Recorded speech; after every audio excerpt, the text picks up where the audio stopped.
Now it's time for another Board Game Brawl preview with Nick Meanahan, sponsored by BoardGameBliss.com. Hey folks, today we're going to take a look at a game that is currently seeking funding on Kickstarter. That game is called Badlands, Outpost of Humanity, and it's from Jet Game Studios. Now, if you like what you see throughout the rest of this preview video, I'm going to encourage you to go to the official Kickstarter project page. You can do so by following the link in the top corner of your screen, as well as down in the description section underneath this video. You don't have to take my word for it. You can go to the page, find out more information, and hopefully consider backing the project.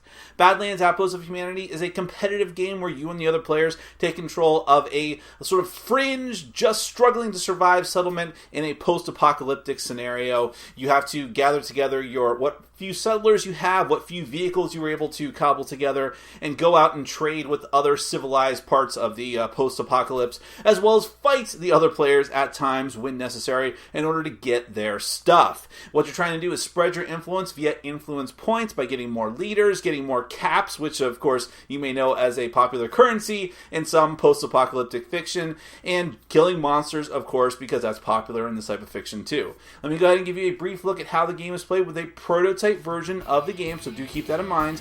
Then we're going to come back and we'll discuss it further.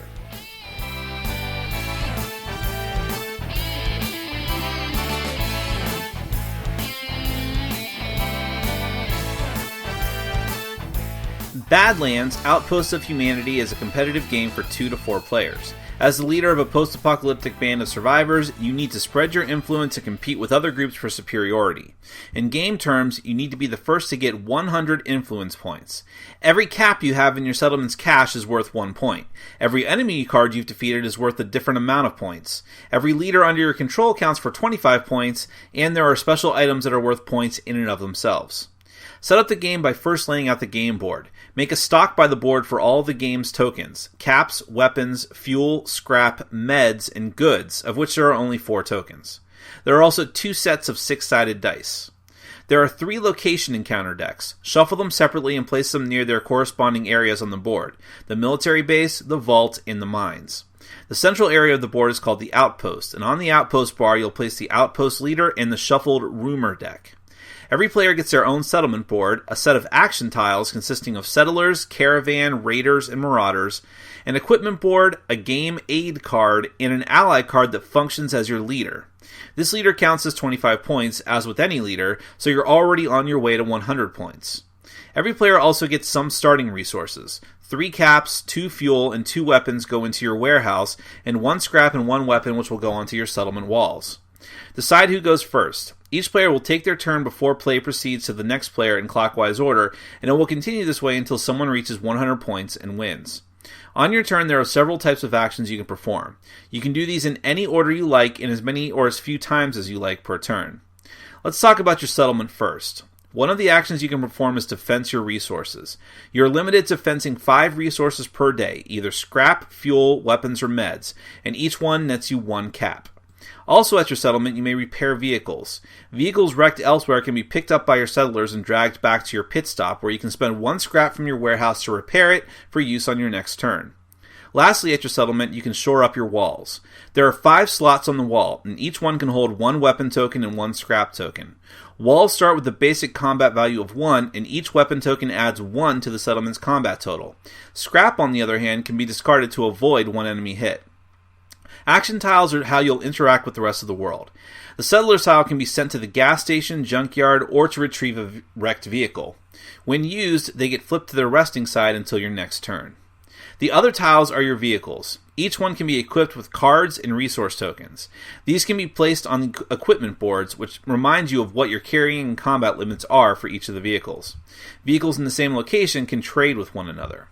The Caravan Tile is how you'll interact with the main outpost. It can move 1 space per turn, and it takes 2 moves to get between the outpost and settlement. First the crossroads, then the final destination. This entire move, back or forth, costs 1 fuel.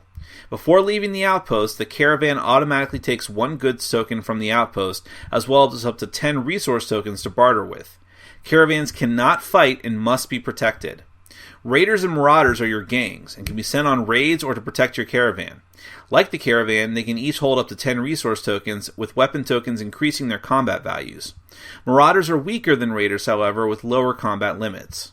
The gains can move to further locations, but this takes fuel depending on how far away they are and as indicated by signs. If you decide to use them at a crossroads, they will either protect your own caravan or move to an opponent's crossroads and ambush their vehicles. Each location on the map has different actions you can use. Gangs and settlers can be sent to the junkyard where you can roll 1 die.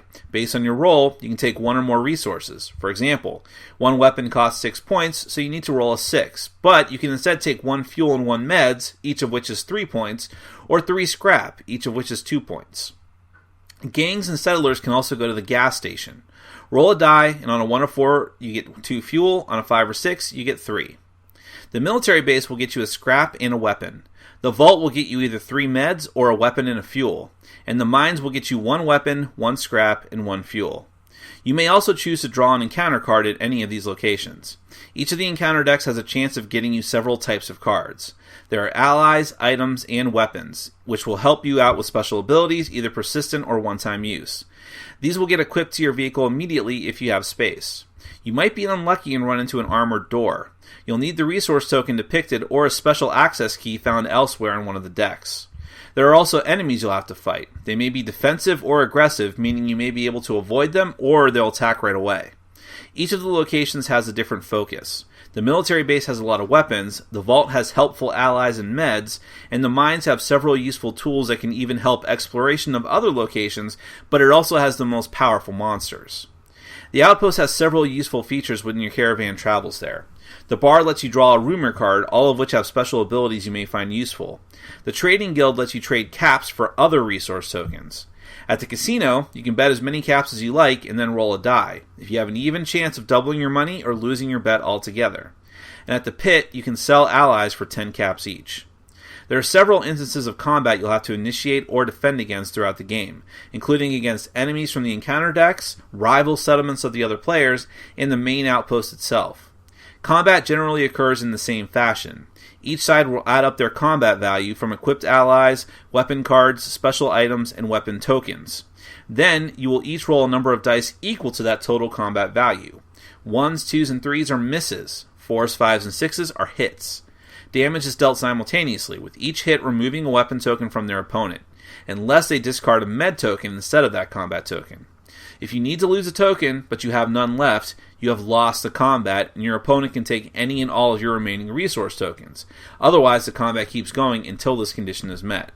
If you kill enemies, you can take them as points for the endgame, and if you take the outpost, you can keep other players from utilizing it and also take the outpost leader for your own. And if you win in combat against someone's settlement, you can basically take everything that they have as long as you're following the limits on your carrying capacity. You could even take their ally leader, which is an instant 25 points. That, essentially, is Badlands. Keep playing until someone hits 100 points.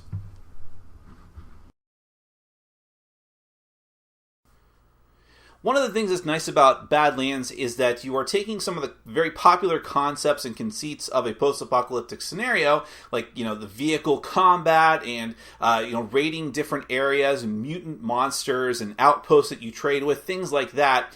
And there's 2 ways you could have gone with that. Make it really overly simple, just like a simple card game, or you can make it into, a very heavy sort of Eurogame type of game.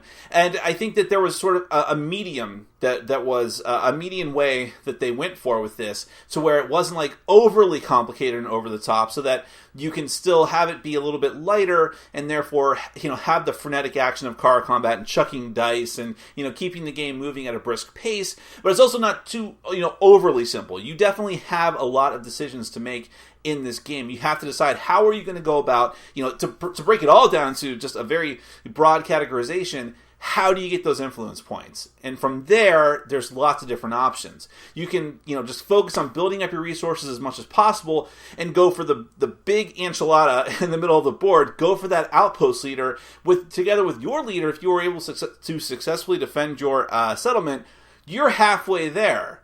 Now, plus the caps that you were able to pick up, maybe take out another settlement. You could be a combat monster in this game.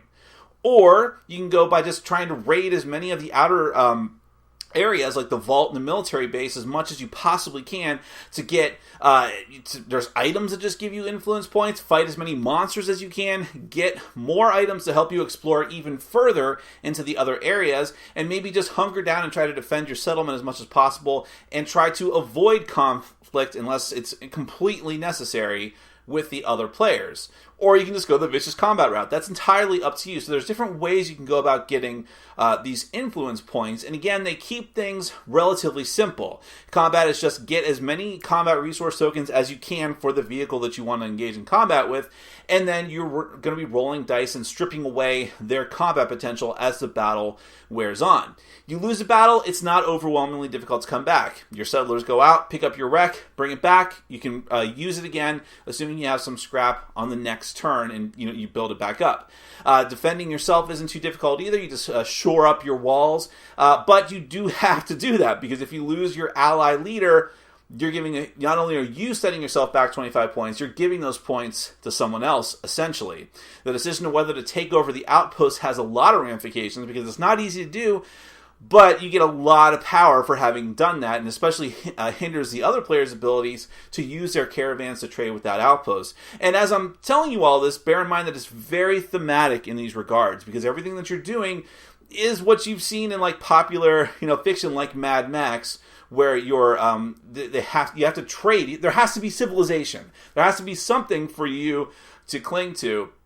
So it's not just bloody murder combat all the time. You have to have a caravan, you have to protect it, you have to go and trade, and those are where the Eurogame elements of Badlands come into play. So I think in that regard, there's a lot here for people with from a variety of different playstyles who like doing things in a certain way. They can kind of ignore the other parts, the other paths to victory, and focus on whatever is most comfortable for them. The game doesn't outstay its welcome. It's really not that difficult to set up or to teach either, because it's pretty straightforward. So if any of these things appeal to you, especially the theme of the game, definitely check it out on Kickstarter. You can follow the link in the top corner of your screen, as well as down in the description section underneath this video. Go there, find out tons of information on the main page, more than I could possibly tell you here, and hopefully consider backing the project. That is Badlands, Outpost of Humanity from Jet Game Studios. Thanks so much for watching, and thanks as always for supporting our sponsors. Take care. Thanks for watching. Follow us on Facebook, Twitter, and Patreon. And make sure to check out our sponsor, Board Game Bliss, where you can find an amazing selection of games from around the world. BoardGameBliss.com. Thanks for your support.